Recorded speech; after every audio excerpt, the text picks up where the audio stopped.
Hello everyone, আপোনালোক সকলোকে learn and craft with মি চেনেলটোলৈ স্বাগতম জনাইছোঁ। এই ভিডিঅ'ত আমি আলোচনা কৰিব ওলাইছোঁ ক্লাছ 7ৰ মেথছৰ চেপ্টাৰ নাম্বাৰ 7। ইয়াৰ নাম আছিলে ত্ৰিভুজৰ সৰ্বাংগ সমতা। ঠিক আছে, তো এক্সাৰসাইজ 7.1ৰ কুৱেশ্যন নম্বৰ 4লৈকে আমি যোৱা ক্লাছত ডিছকাছ কৰিছিলোঁ। তো এই ভিডিঅ'ত আমি ষ্টাৰ্ট কৰিম কুৱেশ্যন নম্বৰ 5ৰ পৰা। গতিকে বলা পলম নকৰি ভিডিঅ'টোলৈ আগবাঢ়োঁ। ইয়াতে তোমালোকৰ দিছে যে ABC সমদ্বিবাহু ত্ৰিভুজৰ AB equal to AC আৰু AD হৈছে এডাল উন্নতি। এতিয়া ত্ৰিভুজ ADB আৰু ত্ৰিভুজ ADCৰ তিনিটা সমান অংশ লিখা। ত্ৰিভুজ ABD সৰ্বাংগসম ত্ৰিভুজ ADC হয়নে যুক্তি দিয়া বুলি ক'লে। নেক্সট ক'লে angle B equal to angle C হ'বনে। আকৌ ক'লে যে BD ইকুৱেল টু CD হ'বনে যুক্তি দিয়া। ঠিক আছে, এতিয়া এই কুৱেশ্যনকেইটা আমি কেনেকৈ ডিছকাছ কৰিম চাই লোৱা। এতিয়া চোৱা, আমাৰ যিকেইটা দিয়া হৈ আছে আমি পাতি লৈছোঁ। ত্ৰিভুজৰ তোমাৰ AB ইকুৱেল টু AC বুলি ক'লে আৰু তোমাৰ ADডাল কি বুলি ক'লে উন্নতি বুলি ক'লে। ঠিক আছে, এতিয়া চোৱা আমি দুইটা ত্ৰিভুজ কুৱেশ্যন নম্বৰ 1টোত আমাৰ কি দিছিলে, কুৱেশ্যন নম্বৰ 1ত দিছিলে যে ইয়াতে ক'লে যে ত্ৰিভুজ ADB আৰু ত্ৰিভুজ ADCৰ তিনিটা সমান অংশ লিখা। ঠিক আছে, এতিয়া চোৱা আমি ইয়াৰ আনচাৰটো উলিয়াম। লিখিবা যে ত্ৰিভুজ ADB মানে ADB এইটো ত্ৰিভুজ আৰু কি দিছে ইয়াতে চোৱা ADC লিখা। ত্ৰিভুজ ADCৰ পৰা পাওঁ। ঠিক আছে, এতিয়া কি পাওঁ চোৱা লিখা। ইয়াতে তোমাৰ দিছে AB ইকুৱেল টু AC যিটো আমাৰ দিয়া হৈ আছে। চোৱা দিয়া হৈ আছে, গতিকে এইটো আমি কি বুলি লিখিম, চৰ্তটো দিয়া আছে। হ'ল এটা চৰ্ত পালোঁ। তাৰপিছত তোমালোকে ভালদৰে মন কৰা, এইটো এটা ত্ৰিভুজ হয়নে। হ'ল আকৌ এইটো এটা ত্ৰিভুজ। এটা যদি আমি মন কৰোঁ এই AD ৰেখাডাল দুইটা ত্ৰিভুজতে আছে। এইটো ত্ৰিভুজতো আছে AD আৰু এইটো ত্ৰিভুজতো AD আছে। গতিকে এনেকুৱা ৰেখাবিলাকক আমি কি বুলি কওঁ, আমি যোৱা ক্লাছত শিকিছিলোঁ, এনেকুৱা ৰেখাবিলাকক কি বুলি কওঁ, উমৈহতীয়া বাহু নহ'লে বা সাধাৰণ বাহু বুলি কওঁ। ঠিক আছে, তো তোমালোকে মনত ৰাখি ল'বা। আৰু এইটো আৰু তোমাৰ এইডাল উন্নতি বুলি দিছে। ঠিক আছে, উন্নতিডাল হ'লে কি হ'ব, তোমাৰ লম্ব হয় বুলি কৈছিলে সন্মুখৰ ৰেখাডালত লম্ব। গতিকে লম্ব হোৱাৰ লগতে এই কোণটো কিমান হৈ যাব, 90 ডিগ্ৰী কোণ হ'ব। গতিকে লিখিবা যে angle ADB equal to ADC। বুজি পালানে, ADC। কাৰণটো লিখিবা কি, AD উন্নতি হ'ল। উন্নতিয়ে হোৱাৰ কাৰণে কি হৈ গ'ল, এই কোণ দুটা 90 ডিগ্ৰী হ'ল। গতিকে 90 দুইটা একেই হৈ গ'ল ন। গতিকে আমাৰ তিনিটা চৰ্ত ওলাই গ'ল। আমাৰ সুধিছে সমান অংশকেইটা লিখিব দিছে। সৰ্বাংগ সম হয়নে নহয় প্ৰমাণ কৰিব দিয়া নাই। গতিকে আমি প্ৰমাণ কৰিব মানে লিখি নিদিওঁ আৰু ত্ৰিভুজ দুটা সৰ্বাংগ সম বুলি। কিন্তু তিনিটা চৰ্ত পাইছে, তোমালোকে লিখিও দিব পাৰা। ঠিক আছে, নেক্সটটো চোৱা। নেক্সট 2 নম্বৰটো দিলে ত্ৰিভুজ ABD সৰ্বাংগ সম ত্ৰিভুজ ADC হয়নে যুক্তি দিয়া। চোৱা ত্ৰিভুজটো চোৱা ABD আৰু ক'লে ADC। চোৱা প্ৰথমতে এইটো ক'লে ABD আৰু নেক্সটটো আকৌ ক'লে এনেকৈ ক'লে ADC।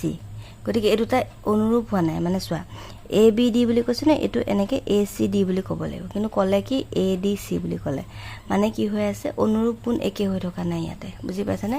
গতিকে ইহঁত দুটা কি হ'ব, সৰ্বাংগ সম নহয়। বুজি পালা। ইয়াৰ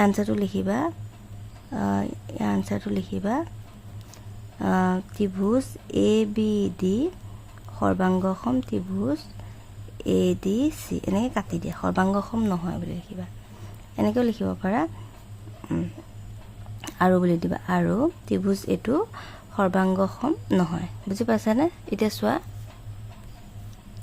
কি লিখিলোঁ, চোৱা ত্ৰিভুজ ABD আৰু ত্ৰিভুজ ADC সৰ্বাংগ সম নহয়, কাৰণ ত্ৰিভুজ দুটাৰ অনুৰূপ কোণ দুটা সমান নহয়।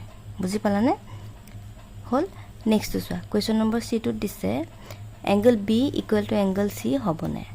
এতিয়া এইটো এংগল আৰু এইটো এংগল সমান হ'বনে সুধিছে। এতিয়া চোৱা আমি যদি ভালদৰে মন কৰোঁ, এইটো হৈছে কি সমদ্বিবাহু ত্ৰিভুজ, আৰু সমদ্বিবাহু ত্ৰিভুজত তোমাৰ এডাল বাহু আৰু এডাল বাহু সমান হয়। গতিকে সমদ্বিবাহু ত্ৰিভুজত যেতিয়া দুডাল বাহু সমান হ'ব, এই ৰেখাডালে যিডাল ভূমি সংলগ্ন কোণ, এই ৰেখাডালৰ ভূমি সংলগ্ন কোণ হৈছে এইটো, আৰু এই ৰেখাডালৰ ভূমি সংলগ্ন কোণ এইটো। গতিকে এই কোণ দুটা কি হয়, সমান হয়। এটো তোমালোকে আগতে পাই আহিছা উপপাদ্যটো হয়নে গতে সেই লাইনটো আমি ইয়াতে লিখি দিম যে কোৱেশ্চন নম্বৰ 3 আনসাৰটো হ'ব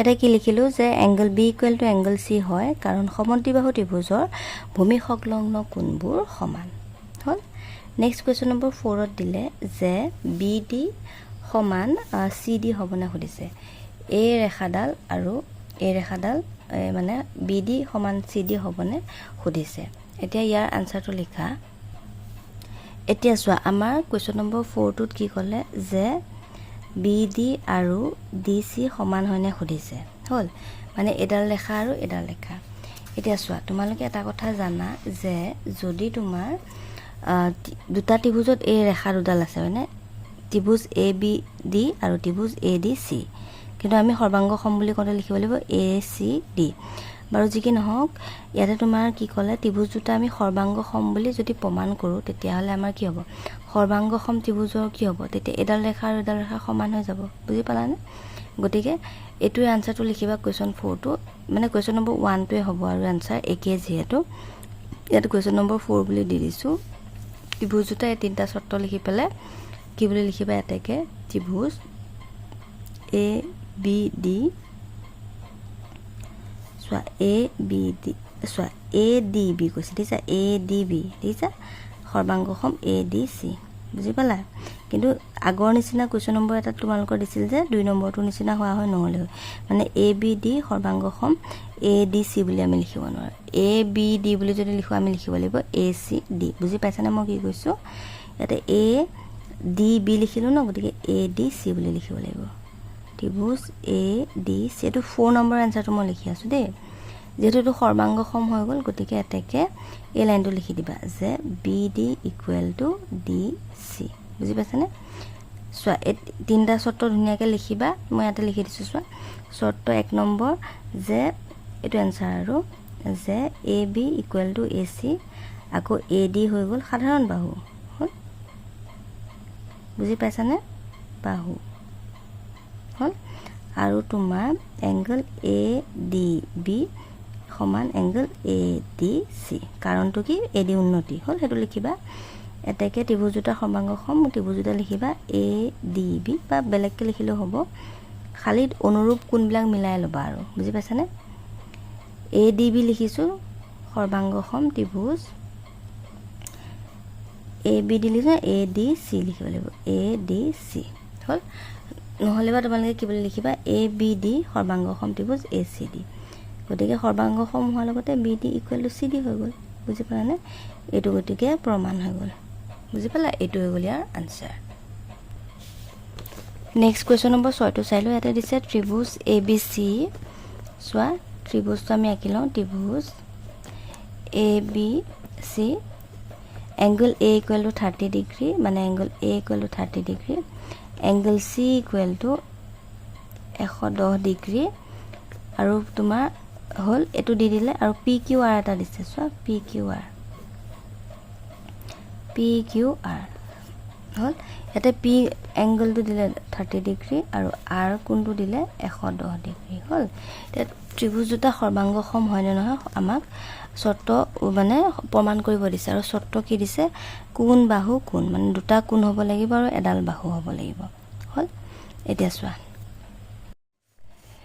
এতিয়া ইয়াতে চোৱা যেহেতু এই কোণটো 110 ডিগ্ৰী বুলি কৈছে গতিকে এই কোণটোটো 110 ডিগ্ৰী নহব গতিকে আমি ত্ৰিভুজটো বেলেগকে আঁকিব লাগিব হয়নে চোৱা ধৰা এনেকে দি দিছা তেতিয়া হলে কি হ'ব এই কোণটো তেতিয়া 110 ডিগ্ৰী হ'ব হল তেনেকে ধৰা আৰু এটা ত্ৰিভুজ লৈছো হল এই কোণটো 110 হ'ব তেতিয়া হয় মানে 90 ডিগ্ৰীতকৈ ডাঙৰ হ'ব লাগিব তেতিয়া 110 হ'ব আৰু এটা আমি যদি চাও সো সি এংগলটো 110 বুলি কৈছিলে গতিকে এটো সি বুলি দিলো এটো এ বুলি দিলো এটো বি বুলি দিলো এ এংগলটো 30 ডিগ্ৰী বুলি কলো হল ইয়াতে 110 আছিল আৰ গতিকে ইয়াতে আৰ লিখিলো পি কিউ আৰ বুলি দিলো হল এটা এটো ত্ৰিভুজ তোমালোকে নাকিবা এটো তা আঁকি লবা হল এতিয়া চোৱা আমাৰ কি কি দিছে এই দুটা ছবিৰ পৰা আমি যদি ভালদৰে মন কৰো আমাৰ দিলে কি যে angle a equal to 30 degree ইয়াত 30 ডিগ্ৰী কিমান হ'ব সো পি এংগলটো হয়নে পি এংগলটো 30 বুলি কৈছিলে বুজি পাইছানে গতিকে angle a equal to angle P হ'ল